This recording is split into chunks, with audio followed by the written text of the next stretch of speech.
সবাইকে স্টক অবজারভারের পক্ষ থেকে শুভেচ্ছা জানিয়ে শুরু করছি আজকের আলোচনা। বন্ধুরা, আজ হঠাৎ মার্কেটে ছন্দপতনের কারণে আমরা কিছু গুরুত্বপূর্ণ সেক্টর নিয়ে একটি বিশেষ আলোচনা রাখছি। আলোচনাটি শেষ পর্যন্ত শুনতে থাকুন। আলোচনাটি শুরুতে সবাইকে রিকোয়েস্ট করব, ডিসক্লেমার অংশটি আপনারা ভালো করে পড়ে নেবেন। পুঁজিবাজার ঝুঁকিপূর্ণ। আপনার কোনো পার্সোনাল বাই এবং সেলের কারণে আপনি যদি ক্ষতিগ্রস্ত হয়ে থাকেন, সে দায় স্টক অবজারভার বহন করবে না।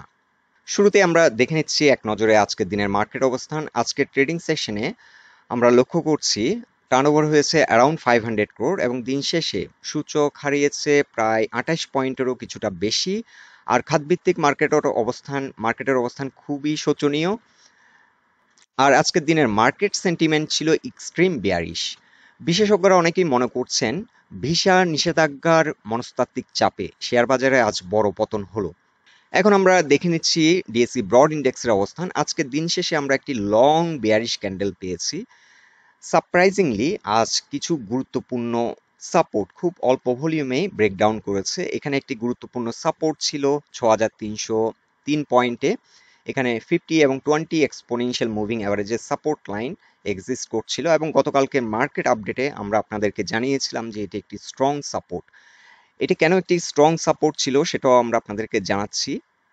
এখানে আপনারা দেখুন, এটি উইকলি চার্ট। এখানে পরপর 4টি ক্যান্ডেল আমরা দেখছি। এই ক্যান্ডেলটিতে কিন্তু স্ট্রাগল করছিল মার্কেট 6304 এই পয়েন্টটিকে অতিক্রম করার জন্য। এখানেও কিছুদিন কিন্তু মার্কেট স্ট্রাগল করছিল এই জোনটিতে এবং পরপর 3 উইকস মার্কেট এখানে কনসোলিডেট হয়েছে। প্রায় 1 মাসের মতো সময় ধরে মার্কেট একটি জোনে কনসোলিডেট হয়েছে এবং এই জোনটিকে আজ খুব অল্প ভলিউমে ব্রেকডাউন হয়েছে। এটি কিন্তু একটি সারপ্রাইজিং এবং এটি হচ্ছে market discrepancy. Not only this support, আজকের দিনে 4টি গুরুত্বপূর্ণ সাপোর্ট মার্কেট খুবই অল্প ভলিউমেই ব্রেকডাউন হয়েছে।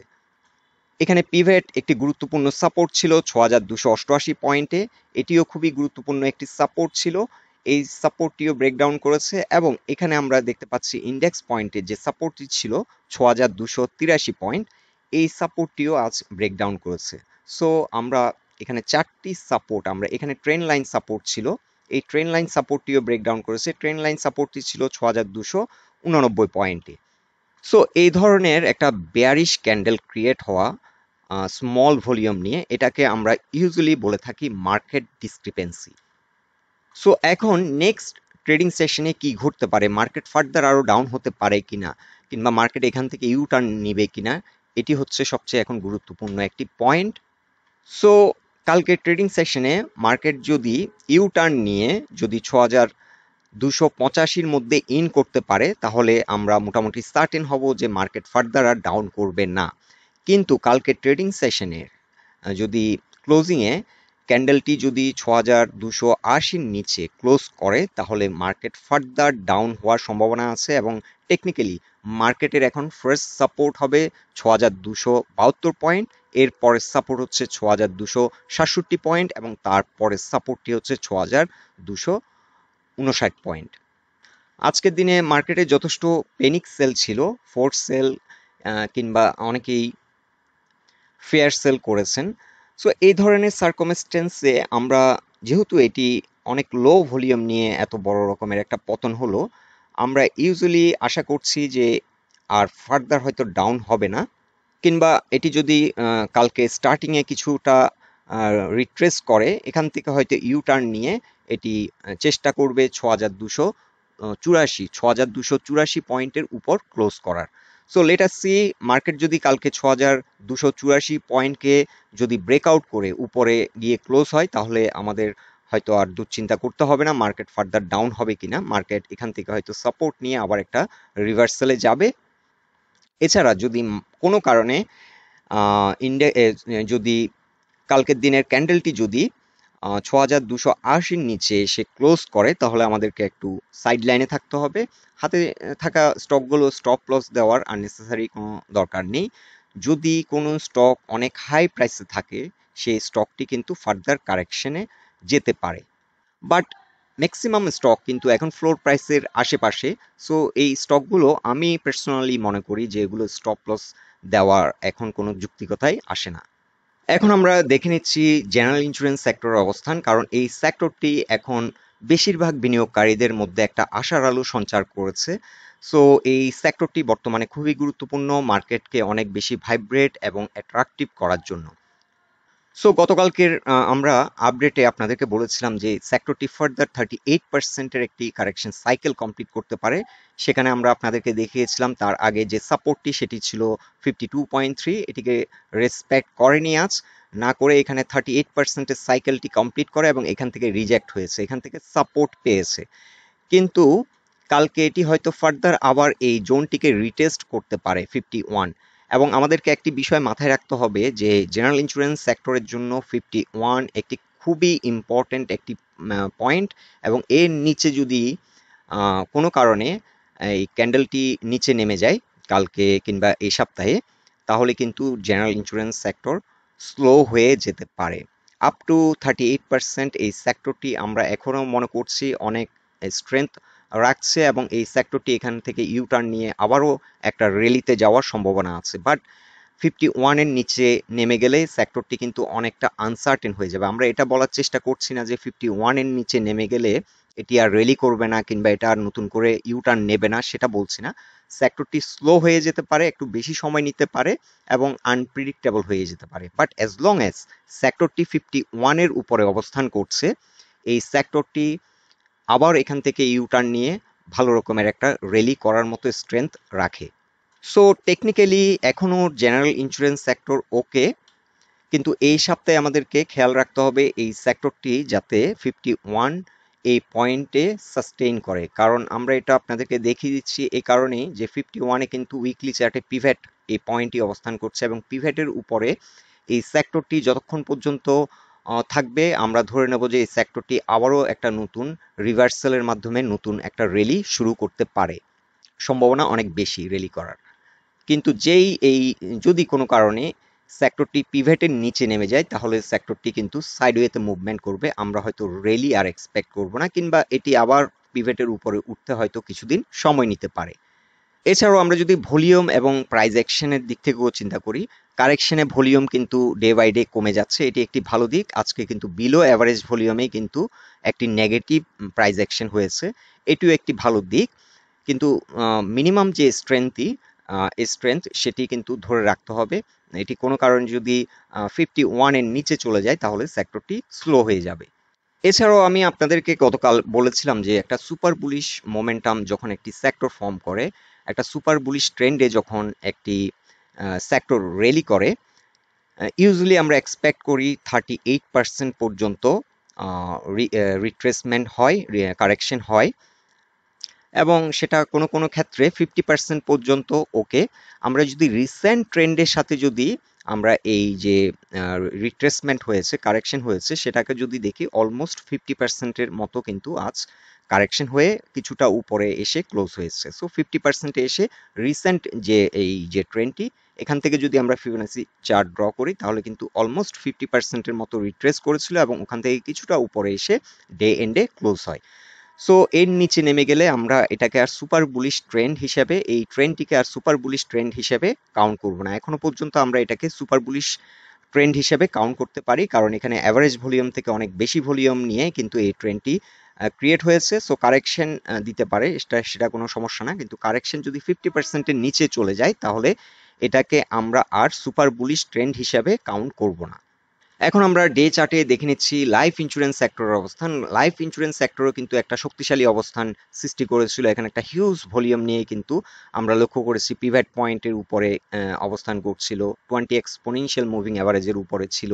এছাড়াও অ্যাটেম্প্ট নিচ্ছিল 50 এবং 200 এক্সপোনেনশিয়াল মুভিং অ্যাভারেজকে ব্রেকআউট করার একটা অ্যাটেম্প্ট নিচ্ছিল, কিন্তু হঠাৎ করে এখানে আমরা দেখতে পাচ্ছি যে একটা বড় রকমের ছন্দপতন হয়ে গেছে। এখানে কিন্তু খুব ইজিলি আমরা দেখতে পাচ্ছি আজ 83 পয়েন্টে 20 এক্সপোনেনশিয়াল মুভিং অ্যাভারেজের একটি সাপোর্ট লাইন ছিল, এবং এখানে পিভট সাপোর্ট ছিল 82.4। এই দুটো সাপোর্টকেই কিন্তু খুব অল্প ভলিউমে এটি ব্রেকডাউন করেছে। আজকে আসলে ওভারঅল মার্কেটের সাথে যে প্যানিক সেল আমরা লক্ষ্য করেছি, সেটি কিন্তু সবগুলো সেক্টর এবং সবগুলো স্টককেই কিন্তু অনেক বেশি এফেক্টেড করে। সো লাইফ ইন্স্যুরেন্স সেক্টরও এখানে কিন্তু আমরা একটা ডিসক্রিপেন্সি লক্ষ্য করছি যে খুব অল্প ভলিউমে দুটো গুরুত্বপূর্ণ সাপোর্ট কিন্তু ব্রেকডাউন করেছে খুবই অল্প ভলিউম নিয়ে। সো এখানেও একটা ডিসক্রিপেন্সি আমরা লক্ষ্য করছি। সো এই চ্যানেলের মধ্য দিয়ে কিন্তু সেক্টরটি খুব সুন্দরভাবে এগিয়ে যাচ্ছিল। সো এখন কালকে কিংবা এই সপ্তাহে যদি এটি আবারও ঘুরে যদি পিভট পয়েন্টের উপরে উঠে যায়, তাহলে লাইফ ইন্স্যুরেন্স সেক্টর আবারও ভালো একটা প্রাইস অ্যাকশনে যাবে। আর পিভট পয়েন্ট হচ্ছে 82.4, 82.4 এর উপরে চলে গেলে সেক্টরটি আবারও স্ট্রেংথ পাবে এবং এই সেক্টরের বিভিন্ন স্টকগুলো প্রাইস অ্যাকশন করবে। এখন যদি ফার্দার আর এই সেক্টরটি ডাউন না হয় এই সপ্তাহে, এখান থেকে যদি ইউ টার্ন নেয়, তাহলে আমরা এই চ্যানেলটিকে একটু মডিফাই করব। আমরা তখন এটাকে একটা সাপোর্ট হিসেবে ধরবো এবং এটা নতুন একটা চ্যানেল হিসেবে আমরা তখন কাউন্ট করব। বাট আপ টু দিস, এটি কিন্তু এখন এই যে পিভট পয়েন্ট, এই ট্রেন লাইনটি কিন্তু এখন বর্তমানে রেসিস্ট্যান্স হিসেবে কাজ করবে। এটি যেই এই রেসিস্ট্যান্সটিকে ব্রেকআউট করে উঠে যাবে, পিভট অলসো এখানে একটি breakout, sorry resistance. So pivot point এখানে একটা রেসিস্ট্যান্স হিসেবে কাজ করবে, প্লাস এই ট্রেন লাইনটি কিন্তু রেসিস্ট্যান্স হিসেবে কাজ করবে। সো এটি যদি কালকে এই সেক্টরটি 83-তে যদি এসে ক্লোজ হয় ডে এন্ডে, তাহলে কিন্তু আমরা এই চ্যানেলটিকে আবার মডিফাই করে নেব, আমরা এটাকে তখন সাপোর্ট হিসেবে ধরে নেব। বাট এটি যদি কোনো কারণে পিভটের উপর যদি অবস্থান করতে না পারে, এটি যদি ফার্দার ডাউন হয়, তাহলে কিন্তু পরবর্তীতে এই লাইনটি অনেক রেসিস্ট্যান্স হিসেবে কাজ করবে এবং পিভটও কিন্তু রেসিস্ট্যান্স হিসেবে কাজ করবে এবং একটু সময় নিতে পারে। তবে এখানে একটি ডিসক্রিপেন্সি আমরা দেখতে পাচ্ছি, খুব স্মল ভলিউমে কিন্তু বড় একটা প্রাইস অ্যাকশন হয়েছে। সো এ ধরনের সিচুয়েশনে আমরা যেটা অনেক সময় এক্সপেক্ট করি যে লো ভলিউমে আবার একটা ভালো রকমের একটা রিভার্সাল হয়। টেকনিক্যালি এখন যেহেতু এটি ব্রেকডাউন করেছে, টেকনিক্যালি এখন পরবর্তী সাপোর্ট হচ্ছে 80.5, এই জোনটাতে এসে আবার সাপোর্ট নেবে। এখন আমরা ডে চার্টে দেখে নিচ্ছি ফুড অ্যান্ড অ্যালাইড এই সেক্টরটির অবস্থান। এই সেক্টরটিও ঠিক একই অবস্থান। আজকের দিনে আমরা যেটি লক্ষ্য করছি, এটি তিনটি সাপোর্ট ব্রেকডাউন করেছে। এখানে 273.3 তে একটি সাপোর্ট ছিল, 50 এক্সপোনেনশিয়াল মুভিং অ্যাভারেজ। এখানে পিভট সাপোর্ট ছিল 272.7 এবং তার নিচে যে সাপোর্টটি ছিল 20 এক্সপোনেনশিয়াল মুভিং অ্যাভারেজে 272। এই তিনটি সাপোর্টকে কিন্তু খুব অল্প ভলিউমে, বিলো অ্যাভারেজ ভলিউমে ব্রেকডাউন করে আজ কিছুটা নিচে এসে ক্লোজ হয় 270.5-এ এসে ক্লোজ হয়। সো এই সেক্টরটির জন্য এখন একই অবস্থান। এটি আসলে দীর্ঘদিন ধরে কিছুটা সাইডওয়ে করছে। যদিও এই সেক্টরের দু একটি স্টক ভালো পারফর্ম করছিল, কিন্তু ওভারঅল সেক্টরের যে অন্যান্য স্টকগুলো তেমন কিন্তু পারফরমেন্স ছিল না। এখন যেটি হচ্ছে, সেক্টরটি আজ পিভট পয়েন্টের নিচে নেমে যাওয়ার কারণে দু একটি স্টক যেটা পারফর্ম করছিল সেটাও কিন্তু এখন নট পারফর্মিং হয়ে যাচ্ছে এবং আজকে আমরা লক্ষ্য করেছি ফুয়াং ফুডের একটা বড় রকমের দরপতন হয়েছে। সো এই সেক্টরটির জন্য খুবই গুরুত্বপূর্ণ যে বিষয়টি, সেটি হচ্ছে পিভট পয়েন্টের উপর ঘুরে দাঁড়ানো। 272.8 এর উপর ঘুরে দাঁড়ানো এই সেক্টরটির জন্য খুবই গুরুত্বপূর্ণ এবং 273 প্লাসে যদি এই সেক্টরটি এই সপ্তাহে ক্লোজ হয়, তাহলে এই সেক্টরের বিভিন্ন স্টকগুলো আবার পারফরমেন্সের ধারাবাহিকতায় ফিরে যাবে। সো টেকনিক্যালি এটি এখন ভালো রকমের সাপোর্ট পাবে 268-এ। এই সেক্টরটি একটা স্ট্রং সাপোর্ট পাবে 268।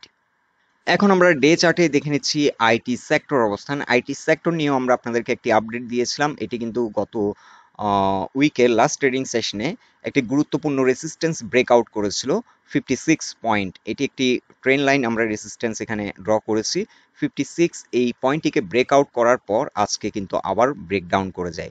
ব্রেকডাউন করে এখানে এসে 50 এবং 200 এক্সপোনেনশিয়াল মুভিং অ্যাভারেজে এসে সাপোর্ট নেয় এবং এখান থেকে কিছুটা রিজেক্ট হয়ে কিছুটা উপরে এসে ক্লোজ হয় 55.4-এ। সো এই সেক্টরটির জন্য যে ভাইটাল যে পয়েন্টটি, সেটি হচ্ছে 55 কিংবা 56 এই রেসিস্ট্যান্সটিকে ব্রেকআউট করা। এই রেসিস্ট্যান্সটিকে ব্রেকআউট করলে কিন্তু এই সেক্টরের বিভিন্ন স্টকগুলো আবার পারফর্ম করবে। আমরা গত সপ্তাহের লাস্ট ট্রেডিং সেশনে লক্ষ্য করেছিলাম এই সপ্তাহের এই সেক্টরের বেশিরভাগ স্টকই কিন্তু ভালো একটা প্রাইস অ্যাকশনে আমরা লক্ষ্য করছিলাম, একটা প্রাইস অ্যাকশন হচ্ছিল। কিন্তু এই সপ্তাহে শুরুতেই যেহেতু মার্কেটে একটা পেনিক সেল ছিল এবং সেক্টরটি আবারও রিট্রেস করে এই যে ট্রেন লাইনটি ব্রেকআউট করেছিল, এটা আবার ব্রেকডাউন হয়, যার কারণে বেশিরভাগ স্টকই এই সেক্টরের আবার ইনঅ্যাক্টিভ হয়ে যায় এবং স্লো হয়ে যায়। সো এই সেক্টরটির ক্ষেত্রে এখন সাপোর্ট হবে 54.8, এখানে সাপোর্ট হিসেবে কাজ করছে 200 এবং 50 এক্সপোনেনশিয়াল মুভিং অ্যাভারেজ, তার নিচে 54.3 এই জোনেও আমরা দেখতে পাচ্ছি একটি সাপোর্ট, যেটি 20 এক্সপোনেনশিয়াল মুভিং অ্যাভারেজ, এবং 53.8 এখানে পিভট সাপোর্ট। সো এখানে বেশ কয়েকটি সাপোর্ট আছে, এখনো সেক্টরটি মোটামুটি একটা ভালো পজিশনে আছে, কিন্তু এই রেসিস্টেন্সটি ব্রেকআউট দিলে আবারও গতিশীল হবে এবং ভালো একটা পারফরমেন্সের ধারাবাহিকতায় ফিরে যাবে।